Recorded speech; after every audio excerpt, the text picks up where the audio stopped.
Hello, my name is Kasha. Thank you for joining our group today. I'm with Arizona DUI Services, and today's group is going to be about alcoholism and the family dynamics. Okay, so we're just going to start with how alcohol drug addiction impacts the entire family unit. So alcohol and drug use is a common concern shared by many households. Over 16 million people in the United States have a form of alcohol intake disorder, and over 10 million have a substance use disorder. This is according to the National Survey on Drug Use and Health's 2018 survey. So I would imagine with the pandemic that these numbers have dramatically increased. In fact, I've seen several reports how within the last 20 months, there's been an increase in substance abuse issues, overdosing, domestic violence, that sort of thing. Nearly 10% of all households have an alcoholic or an individual misusing drugs. This can have a major impact on family dynamics and the overall happiness of the individuals within these households.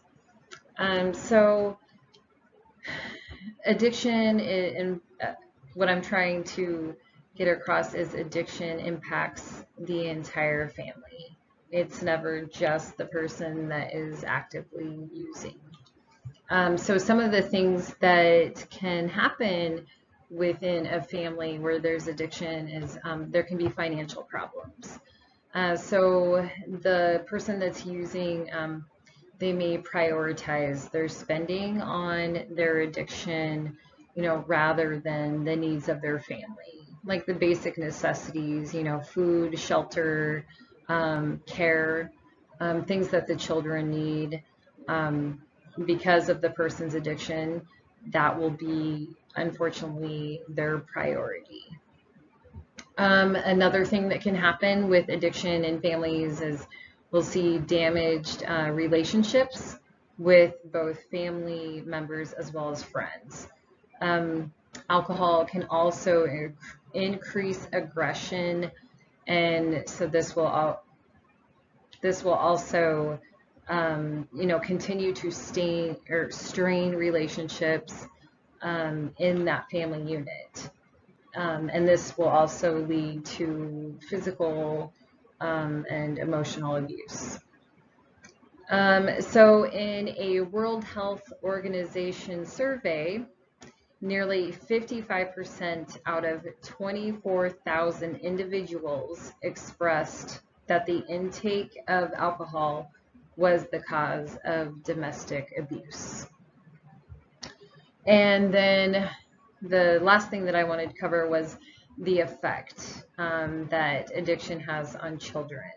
They will be the most impacted members of the family, both psychologically and physically. They will have damage. So, and this is obviously due to an abusive parent, a parent that is in the active stages of addiction. Okay, so the first alcoholic family role is the addict, or the person that's using, drugs or alcohol. The alcoholic will often use drinking or drugging as a primary coping mechanism to deal with the negative emotions such as anger, sadness, loneliness, maybe shame. And then eventually they develop a dependence on the alcohol or the drug, and they cannot seem to stop.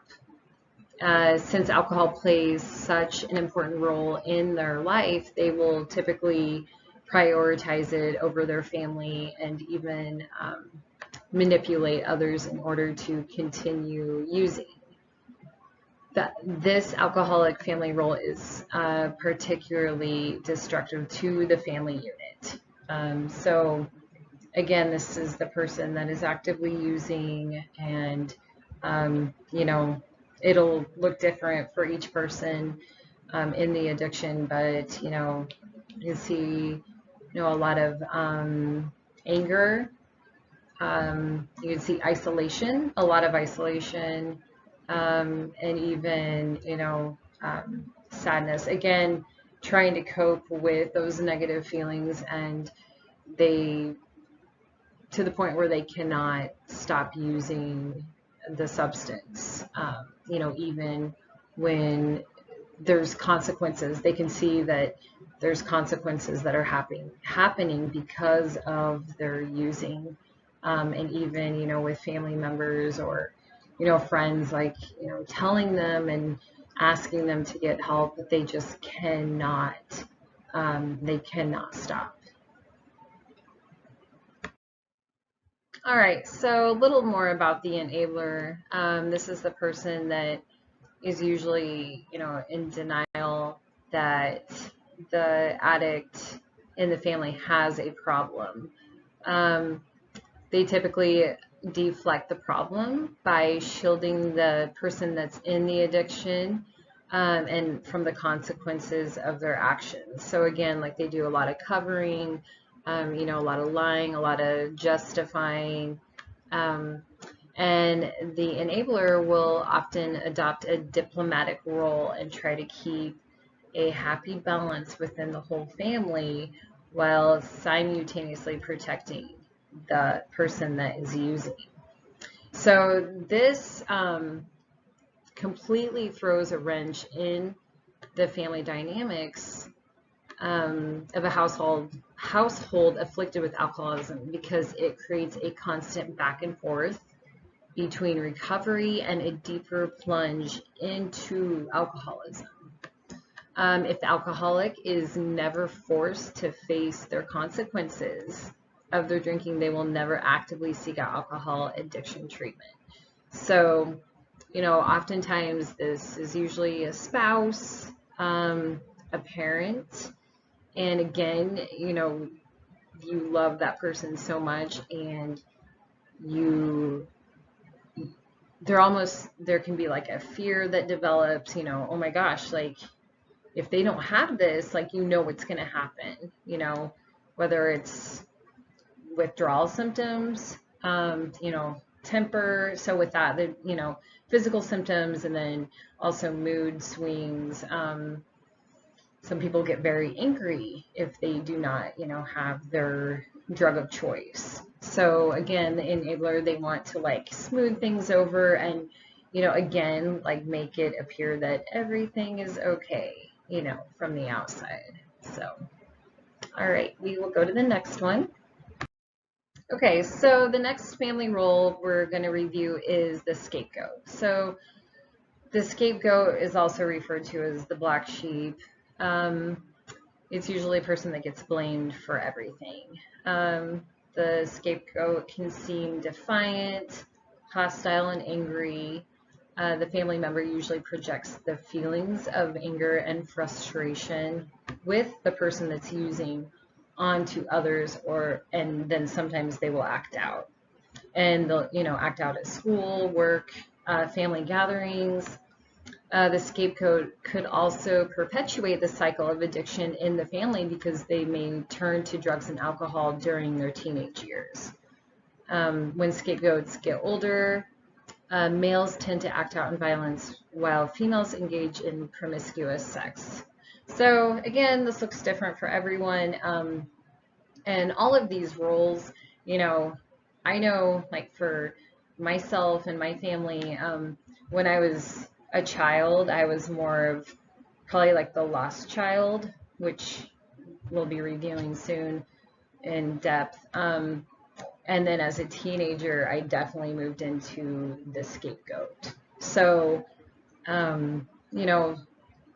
and it's even interesting as adults to kind of see where you fall in line with your family when you're with your family. So, okay. So again, the scapegoat usually, again, like the black sheep and rebellious, and, usually falls into drug and alcohol abuse themselves. All right, so the mascot. The mascot provides comic relief. They use humor to, deflect tension among the family members. The family member with the alcohol, I'm sorry, the family member with this alcohol family role often feels powerless to everything that's going on, the addiction, the conflict. And so they will constantly joke and, just like kind of like the class clown, kind of masking, how they're really feeling underneath everything. So this just always makes me think of, like the class clown and using humor, in all situations. So. Okay, so the last child. This is usually the youngest member of the family, but not always. So it's like the most invisible child in the family. Typically the middle or the youngest.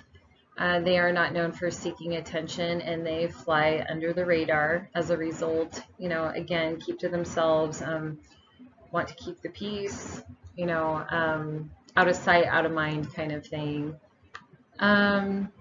So again, they're not about seeking attention, and so they avoid confrontation and has trouble forming intimate relationships.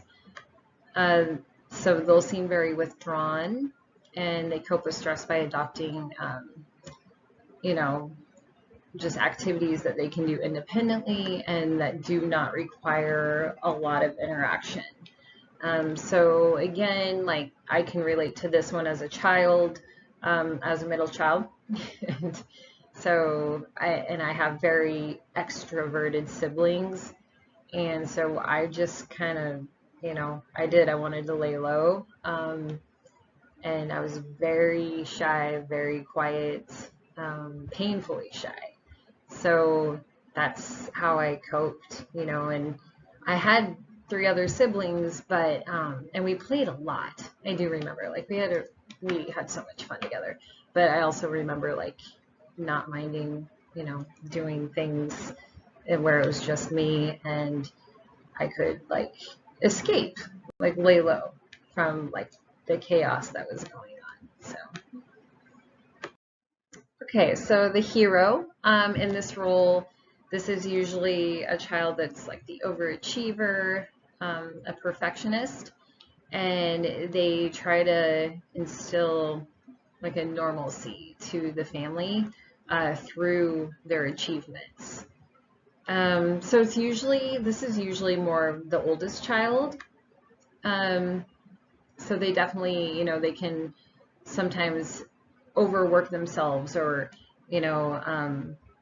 they're very active or they have a lot on their schedule, so that they keep themselves busy so they don't have to, deal with what's going on at home or inside internally. So this child, they will also impose a great deal of responsibility and they will feel tremendous pressure that can lead to anxiety and stress just from like trying to, keep up like, everything is okay, everything's normal, and it's a lot of pressure on a kiddo. Okay, so a very big important piece of this is getting support for families. One of the most important things you can do for yourself if there is an addict or an alcoholic in your life, it is seeking help for yourself. Especially if there's, a loved one that is in active addiction and they don't want help, they're refusing help. That's when, you have to find support and help for you and for your family members. So there's things like Al-Anon. I know that's what, excuse me, that's what I went to when I was a teenager. And that was very, very helpful. I don't remember going more than a couple times, but I do remember that's kind of where I learned, about addiction and what I could do for myself to get help, because I couldn't control, the other people in my life that were using. So, definitely there's Al-Anon, and I'll add some links at the end just with resources. And then also, I know it's really difficult to think about or talk about, but, setting limits with the person that is using, not bailing them out of jail, not giving them money, and I know, when you care about someone, when you love someone, that is really difficult to do, is to set those limits. And I know, like, my family had to do that with me, and it got to the point where they did an intervention, and I was so mad at them, but, at the time, but I'm extremely thankful that my family loved me and cared about me enough to do that. It was really hard, and I was so angry at all of them. But I mean, that was a long time ago, and I am extremely thankful that I have a family that cares about me, and, cared me enough to be like tough love and be like, this is what you're doing, or we are done. You go to treatment, or we're done. We're not helping you. We can't watch you kill yourself. So, there are a lot of resources out there for family, but again, if the person using is, in denial and just refusing to get help, you have to take care of you. You have to take care of your family members, make sure they're safe. Because with a lot of, addiction comes, things like abuse and just really unhealthy, unsafe things for family members. So, so alcoholism's effects on families are serious and far-reaching. There is help out there, for family members and for, again, the alcoholic, the addict. But if that person is in denial, then you just have to do what you have to do to take care of you.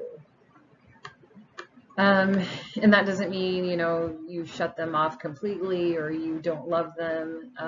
But there definitely has to be like a fine line, just boundaries of, okay, this is where I draw the line.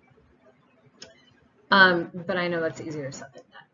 So it's important for family members of an addict, alcoholic, to show their love and support as they encourage their loved ones to get help.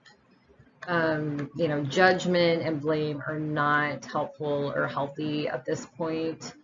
And it's also important for family members to, just realize like the enabling behaviors that they're doing. And a lot of us don't even realize, what we're doing to enable the behavior in that person. I know like my family, my brother went to treatment, when he was 15, and we had it like a family week, and that is when our family really learned a lot about each other and just the hurts and the, it was very, very in-depth. It was really hard, but that was kind of a turning point for our family, and we are super close now. We're not perfect. We're still very, very dysfunctional at times. And we do use a lot of humor. But no, it was really good for our family. Good things came out of those really hard times. And then when I went into treatment at 16, like, again, another family week. And I think my brother and I had to have like 2-3 family weeks each because my parents are divorced and they did not get along. They couldn't be in the same room. So we had to have multiple family weeks. So, Um, so family members, you just want to make sure to look at your own well-being, during that time of recovery, and just, attend meetings, practice self-care. So it's a very emotional time. Counseling is helpful. So again, there's support groups, such as Al-Anon and even adultchildren.org, that provides support and resources to the family members. So, and just, alcoholism is a lot like heart disease or cancer, and it is a devastating illness. Um, but unlike these other diseases, however, it still faces a significant amount of stigma in our society, which can usually prevent alcoholics and their families, loved ones, from seeking that needed help, because there is such a stigma. Um, Alcoholism affects the entire family, and the entire family must be involved and invested in order for an alcoholic to make a full and successful recovery. Addressing the issue early with love and understanding can help stop alcoholism from damaging family relationships. So, again, there is support out there for the entire family. And I know that it's not an easy process. I know it's easier said than done. I know it, does not look a certain way it's not the same for everyone. But I just, hope that you learned something from these groups today and it was helpful. And even if it gives you some hope, that, that people can change, they can heal.